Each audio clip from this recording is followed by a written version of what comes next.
భారత్ నీటిని ఆపితే తీవ్ర పరిణామాలు తప్పవంటూ పాకిస్తాన్ ప్రధాని షహబాజ్ షరీఫ్ హెచ్చరించారు. సింధు జలాల విషయంలో భారత్ తీసుకుంటున్న నిర్ణయాలపై పాకిస్తాన్ మరోసారి తీవ్ర స్వరంతో స్పందించింది. కానీ ఇక్కడ అసలు ప్రశ్న, భారత్ను బెదిరించే స్థితిలో పాకిస్తాన్ ఉందా? 1960లో కుదిరిన సింధు జలాల ఒప్పందం దశాబ్దాల పాటు కొనసాగింది. అయితే పహల్గామ్ ఉగ్రదాడి తర్వాత భారత్ ఈ ఒప్పందాన్ని నిలిపివేసింది. ఇప్పుడు నీటిని ఎర్రగీతగా ప్రకటిస్తున్న పాకిస్తాన్ తన జలాల ఆధారపడటంతోనే తన బలహీనతను బయటపెడుతోందా? భారత్ నీటిని రాజకీయ ఆయుధంగా చూస్తోందా, లేక జాతీయ భద్రతలో భాగంగా చూస్తోందా? షరీఫ్ హెచ్చరికలకు భారత్ ఇవ్వాల్సిన వ్యూహాత్మక సమాధానం ఏంటి? నీటి బెదిరింపులు వర్సెస్ భారత జల వ్యూహం, అసలు బలం ఎవరిది? Let's watch.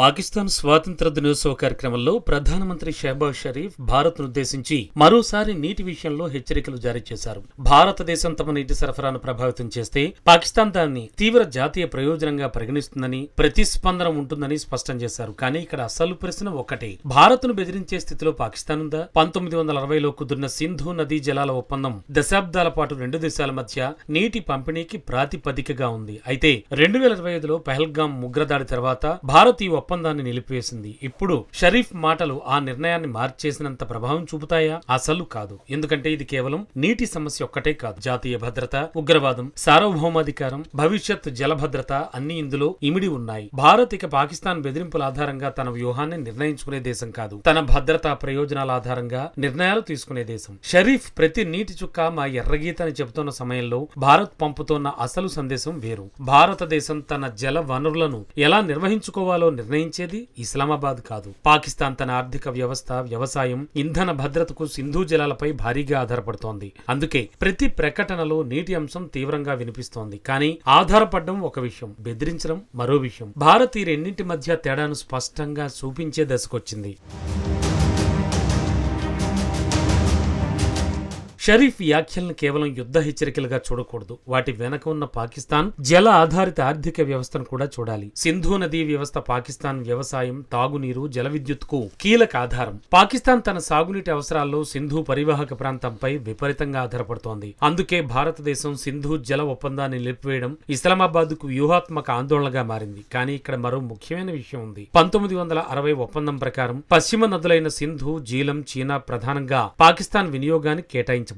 తూర్పు నదులైన రావి, బియాస్, సట్లెజ్ పై భారత్ కు హక్కులున్నాయి. అదే సమయంలో పశ్చిమ నదులపై భారత్ కూడా కొన్ని వినియోగ హక్కులు, ముఖ్యంగా జల విద్యుత్ మరియు ఇతర అనుమతించబడిన వినియోగాలు ఉన్నాయి. కాబట్టి నీటి విషయంలో ప్రతి భారతీయ చర్యను నీరు దొంగిలించడంగా చిత్రీకరించడం రాజకీయ ప్రచారం మాత్రమే. అసలు వ్యూహాత్మక ప్రశ్న ఏమిటంటే, భారతదేశం తన భూభాగంలో అందుబాటులో ఉన్న జల వనరులను గరిష్టంగా ఎలా వినియోగించుకోగలదు? జల విద్యుత్ ప్రాజెక్టులు, నిల్వ సామర్థ్యం, నీటి నిర్వహణ, వ్యవసాయ మౌలిక వస్తువులు ఇవన్నీ భారత్ కు భవిష్యత్తులో కీలకం. పాకిస్తాన్ మాత్రం బెదిరింపుల భాషలో స్పందించడం ద్వారా తన ఆందోళనను బయటపెడుతోంది. నీటి విషయంలో భారత్ ఏ నిర్ణయం తీసుకున్నా అది అంతర్జాతీయ న్యాయ వ్యవస్థ, ద్వైపాక్షిక వ్యవస్థలు, జాతీయ భద్రత వంటి అనేక అంశాలతో ముడిపడి ఉంటాయి. అందుకే షరీఫ్ ప్రకటన చూసి భారత్ వెనక్కి తగ్గుతుందని భావించడం వాస్తవం కాదు. భారత్ ఇప్పుడు నీటిని కేవలం నదీ ప్రవాహంగా కాదు, జాతీయ వ్యూహాత్మక వనరుగా చూస్తోంది.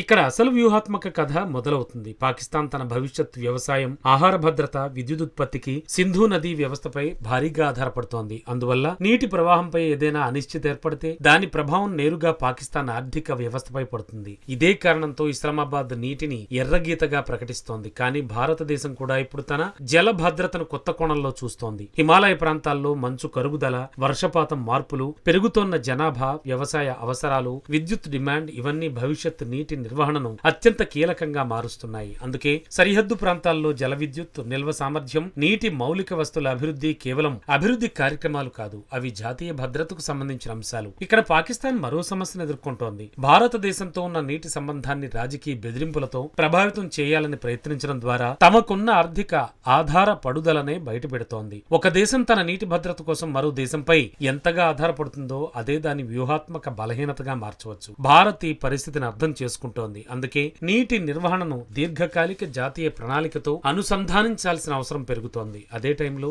భారత్ కూడా అంతర్జాతీయ బాధ్యతలు, పర్యావరణ పరిమితులు, దిగువ ప్రాంతాల ప్రయోజనాలు వంటి అంశాలను పరిగణనలోకి తీసుకోవాల్సి ఉంటుంది. ఎందుకంటే బలమైన దేశం అంటే కేవలం కఠినంగా మాట్లాడే దేశం కాదు, తన వనరులను చట్టబద్ధంగా, సమర్థంగా, దీర్ఘకాలికంగా నిర్వహించగల దేశం. షరీఫ్ హెచ్చరికలకు భారత్ ఇవ్వాల్సిన అసలు సమాధానం ఇదే. మాటలతో కాదు, నీటి మౌలిక వసతులతో, జల నిర్వహణతో, వ్యూహాత్మక సిద్ధతతో.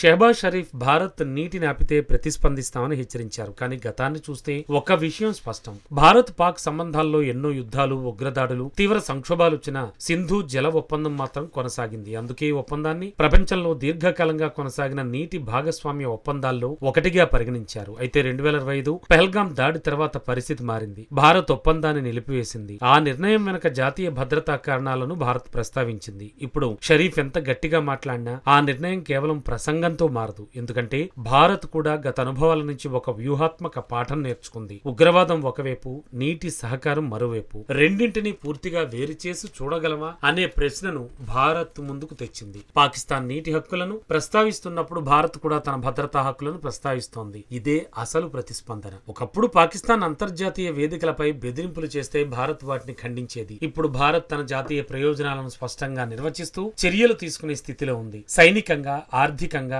సాంకేతికంగా, దౌత్యపరంగా భారత్ తన సామర్థ్యాన్ని పెంచుకుంది. అందుకే షరీఫ్ ప్రకటనను భారతదేశం భయపడాల్సిన హెచ్చరికగా చూడకుండా పాకిస్తాన్ ఆందోళనకు ప్రతిబింబంగా చూడవచ్చు. నీటి విషయంలో భారత్ను బెదిరించలేరు. ఉగ్రవాదం నేపథ్యంలో భారత్ తన జాతీయ ప్రయోజనాలను వదులుకోదు. అయితే ప్రతి చర్య బాధ్యతాయుతంగా, చట్టపరంగా, వ్యూహాత్మకంగా ఉండాలి. అదే బలమైన భారతదేశానికి తగిన సమాధానం.